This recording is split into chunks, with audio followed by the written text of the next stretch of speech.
सब कोई राम सिया राम जय जय राम राम सिया राम जय जय राम।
जाको राखे साइया मार सके ना कोई बाल नमा कहाँ कर सके शायद जग बेरी होई मेरे दादा शायद जग बेरी हो।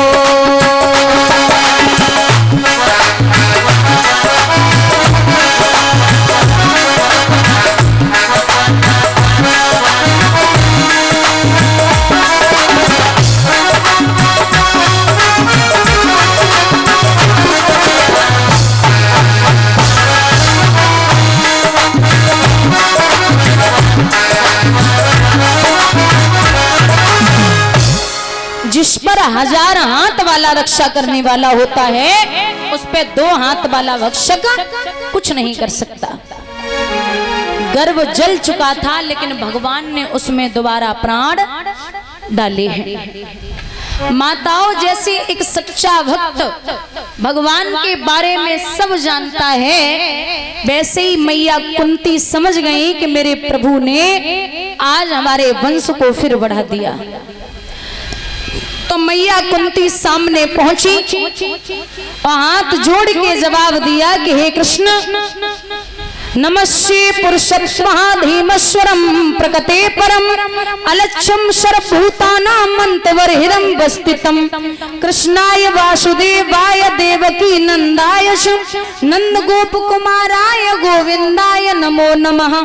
नमः पंकजानाभाय नमः पंकजमालिने नमः पंकज नेत्राय नमस्ते पंचग्रहे। हे जगताधार, हे जीवों के जीव, हे परमात्मा, हर जगह विचरण करने वाले हे केशव, आपको मैं बारंबार प्रणाम करती हूँ। आज आपने फिर मेरे वंश को बढ़ा दिया। भगवान बोले ये लो। अरे ओ बुआ, मैं आपका भतीजा ही ठीक था, आपको मुझे कृष्ण बताने की जरूरत नहीं है। आप मुझे ब्रह्म न बोले, क्योंकि मैं दुनिया के लिए ब्रह्म हूँ, आपके लिए ब्रह्म नहीं हूँ। आप हमें ब्रह्म न बोले। बोले कि अगर आपने ब्रह्म बोल ही दिया है तो अब आप हमसे कुछ मांग लें। जब ये कहा है कि ब्रह्म बोला है तो कुछ मांग लें, तो मैया कुंती ने जवाब दिया, आप सबसे पहले मेरे बड़े बेटे को कुछ दे दो। बुजुर्गों, बड़े बेटे की बात आई तो धर्मराज ने प्रभु से कहा कि हे प्रभु, अगर आप हमें कुछ देना चाहते हैं तो एक चीज दे दें, हमारे धर्म को कभी नष्ट मत होने देना। भीम ने कहा कि प्रभु मेरे बल में कभी कमी ना आए। अर्जुन ने कहा कि आपकी जो सेवा है, जो साथ है, मैं आपकी सेवा करता रहूं और आपका साथ हमेशा बना रहे। नकुल सहदेव ने सेवा मांगी। द्रौपदी ने कहा कि हे भैया, आज तक आप मेरी लाज बचाते आए हैं तो आगे भी आप मेरी लाज बचाते रहना। भगवान की एक बहन है जिसका नाम है सुभद्रा। उससे कहा कि आपको क्या चाहिए? तो बहन बोली कि हे भैया, मैं बस इतना चाहती हूँ कि आपके पद रूपी चरण कमलों में मेरा मन रूपी भमरा विलुप्त हो जाए, इसके अलावा मुझे कुछ नहीं चाहिए, बस इतना दे दो। भगवान बोले तथास्तु। सबने वरदान मांगे। अब नंबर आयो मैया कुंती को। तो जवाब दिया कि हे बुआ, आपको क्या चाहिए? तो कुंती आंखों में आंसू लेके जवाब देती हैं कि हे कृष्ण, आप क्या देंगे हमें? अरे ओके, सब आप बस छोटी सी चीज दे दो। भगवान बोले मांगिए। बोली माधव आप देंगे? अरे बुआ, आप जो मांगे मैं सर्वस्व दे दूं।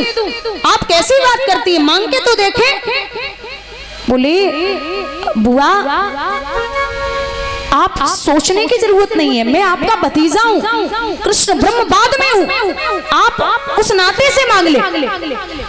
अब सूत जी कहते हैं कि हे सोनकादिक ऋषियों, आपको पता है कि ये कृष्ण जी कुंती को बुआ क्यों बोलते थे? बोले हाँ महाराज। बोले ये जो कुंती है ये सूरसेन की बिटिया थी, इनका नाम था प्रथा। और सूरसेन के मित्र एमपी में, मध्य प्रदेश में मुरैना पड़ता है, वहां के राजा थे कुंत भोज। तो ये राजा कुंत भोज की कोई संतान नहीं थी, उन्होंने प्रथा को गोद ले लिया। इनके मित्र थे, तो प्रथा को जब गोद लिया और राजा का नाम कुंत भोज, तो बिटिया को नाम पड़ गया कुंती। अब ये सूरसेन के पुत्र वसुदेव थे, वसुदेव जी के बेटा कृष्ण थे। तो भले ही आप कहीं से कहीं भी बस जाएं जाके, लेकिन रिश्ता खत्म नहीं होगा। तो सूरसेन के पुत्र वसुदेव, वसुदेव के बेटा कृष्ण, और कृष्ण जो है अब वसुदेव की बहन थी प्रथा, तो इसीलिए कृष्ण कुंती को बुआ बोलते थे। तो कुंती ने कहा कि हमें बस इतना दे दो कि माधव मुझे दुख चाहिए। क्या मांगा? दुख। भगवान बोले आपका दुख से पेट नहीं भरता क्या? अरे पिता के यहाँ से वहां मुरैना, वहां से ऐसे व्यक्ति के साथ आपका विवाह हुआ, राजा पांडु से, जिन्हें श्राप लगा था। उन्होंने हिरणी को सहवास करते समय बाण मार दिया था कि आप औरत के पास जाएंगे तो मृत्यु हो जाएगी। वो तो भला हो, दुर्वासा ऋषि का जो मंत्र दिए थे जिससे पांचों पांडव हो गए, आप दुख मांग रही हैं। और आज फिर जब भीम छोटे थे तो भीम को कौरवों ने जहर के लड्डू दे दिए। भलाओ मेरा जो बचा लिया, कितने कष्ट झेले, आज फिर आप दुख मांग रही हो। तो आंखों में आंसू लेके जवाब देती है कुंती के हे केशव, जितनी बार हम पे कष्ट आया, उतनी बार आपने मेरा साथ दिया और बस मैं इतना चाहती हूँ कि आगे जब भी तकलीफ रहे तो बस आप मेरे साथ खड़े रहें। मुझे ऐसा सुख नहीं चाहिए जिसमें आप न हो, क्योंकि मेरे रोने से तुझको जो आए हंसी तो मैं रो रो के तुझको हंसाता रहूं। एक कहते हैं वृंदावन के संत कि हमारे ब्रज में कोई भूखा नहीं सोता, हमारे ब्रज में कोई भूखा नहीं सोता, वो खिला देता है और हमारे ब्रज का कड़ कड़ भी मेरे श्याम के होने का पता देता है। और नशे की बात हमसे क्या करते हो प्यारे, नशे की बात हमसे क्या करते हो प्यारे, अरे वृंदावन का तो पानी भी नशा देता है। जिसे भूत पकड़ ले भूत, उसका इलाज है भगत ठीक कर देंगे, भूत वाले को भगत ठीक कर देंगे, लेकिन जिसे ये यशोदा का पूत पकड़ ले उसका इलाज नहीं। आप ऐसे कहीं पागल हो जाए ना तो चले जाए बरेली, आगरा ठीक हो जाएंगे, लेकिन अगर वृंदावन से जो एक बार कृष्ण के दरवाजे से पागल होके आया उसे दुनिया में कोई डॉक्टर ठीक नहीं कर सकता। नशा एक बार अगर कृष्ण के नाम का चढ़ जाए, क्योंकि कहावत है कि कारी कमरिया पे दूसरों रंग चढ़वे वारो नहीं, वो ऐसा रंग है उसका। अब ऐसा भी नहीं कि भजन कीर्तन में मन नहीं लग रहा, बस लोग कहते हैं कि कथा सुनते रहो, वहां कथा धुंधकारी ने सुनी उसके लिए विमान आया, लेकिन काफी भक्त थे उनके लिए विमान आया ही नहीं, दोबारा फिर कथा श्रवण करानी पड़ी तब उनके लिए विमान आया। हम ये नहीं कहते कि आप 24 घंटे में कम से कम 12 घंटे भजन करें, 10 घंटे करें, 5 घंटे करें, 2 घंटे, 1 घंटे 30 मिनट, बस कुछ नहीं करना है। बुजुर्गों, पूरे दिन काम से निवृत्त होकर के शाम को एकांत में बैठ के एक बार बस ये कह दो कि हे कृष्ण, हे माधव, हे केशव, अगर पूरे दिन में अगर मैंने किसी का भी दिल दुखाया हो तो हमें माफ कर देना। धोखे से इस माँ पर चले, इस पृथ्वी पर चले, किसी भी जीव की हत्या हुई हो, कोई भी हमारी वजह से तकलीफ में गया हो तो हमें माफ कर देना। आगे भी कभी भी जीवन में हमारे हाथों से किसी का ना अपमान हो और ना ही कोई बेइज्जत हो। भजन 24 घंटे नहीं करना है, क्योंकि अब तो कलयुग का प्राणी अजीब हो गया।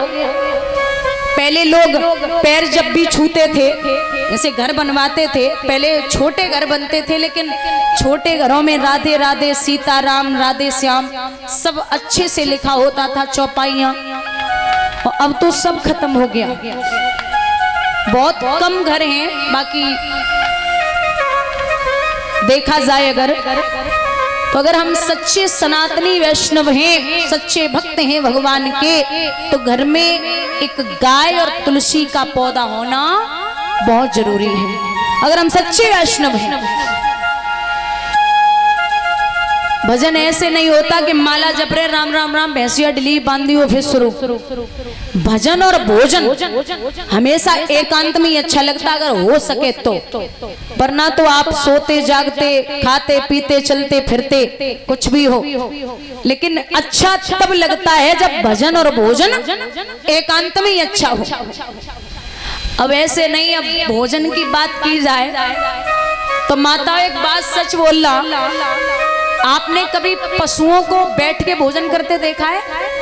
पशुओं को, पशु जो होते हैं वो बैठ के भोजन नहीं करते, खड़े होके खाते, और इंसान बैठ के करता है। अब कहो कि बिया बरात में जाओ तुम,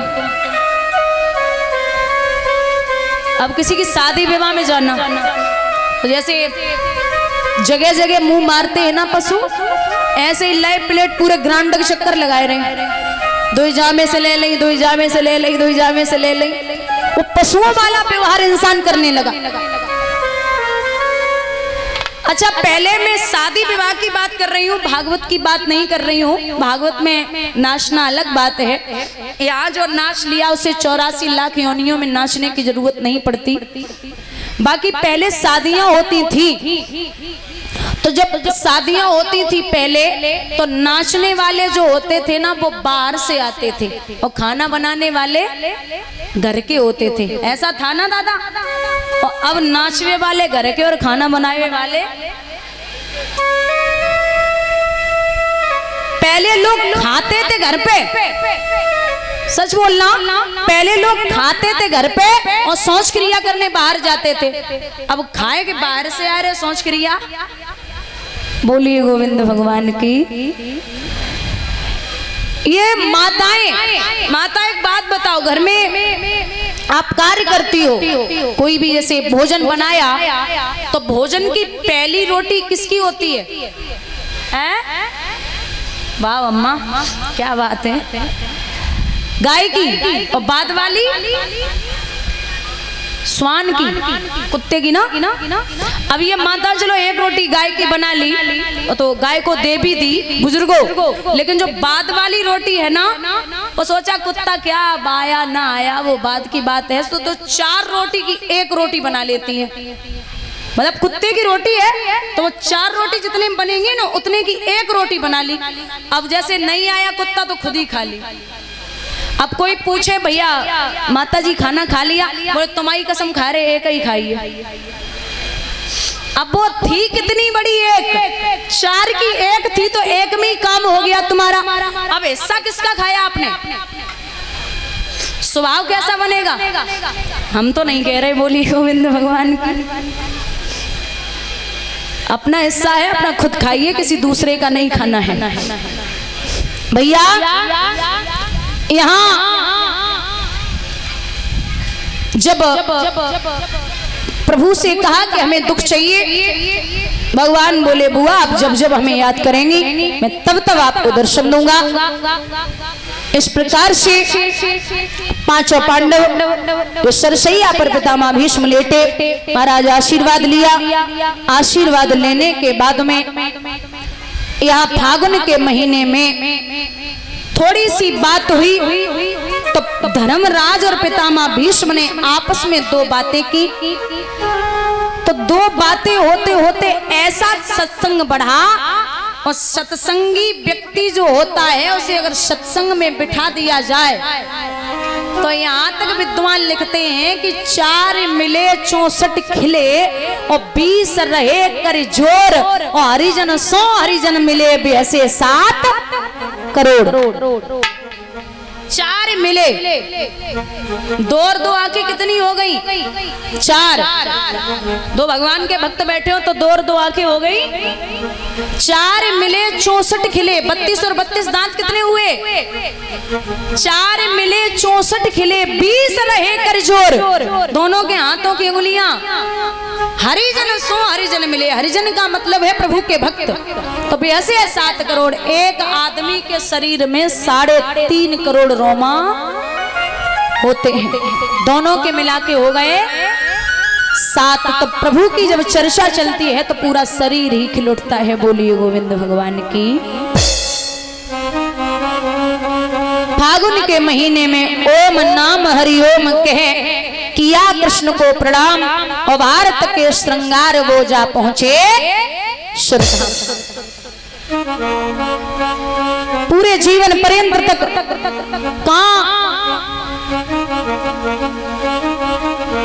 इतना प्रतिज्ञावान व्यक्ति युद्ध में सामर्थ्य रहा, थोड़ी सी गलती भारी पड़ गई, जब भी गए तो भगवान फिर समझाते हैं कि आज ये इतने बड़े विद्वान सब कुछ होते हुए कुछ लेके नहीं गए, क्योंकि इंसान की फितरत है चाहे कुछ भी न जाए, सबको पता है कि हम आए और हमें जाना है। इसका नाम है जग, इसका नाम है जग। जा से जन्मे और गा से गए, और मरने के बाद जहां जाओगे उस जगह का नाम है शमशान। सम्माने बराबर, और जहां जाके सबकी शान बराबर हो जाए उस जगह का नाम है शमशान। लिखते हैं विद्वान, जमाया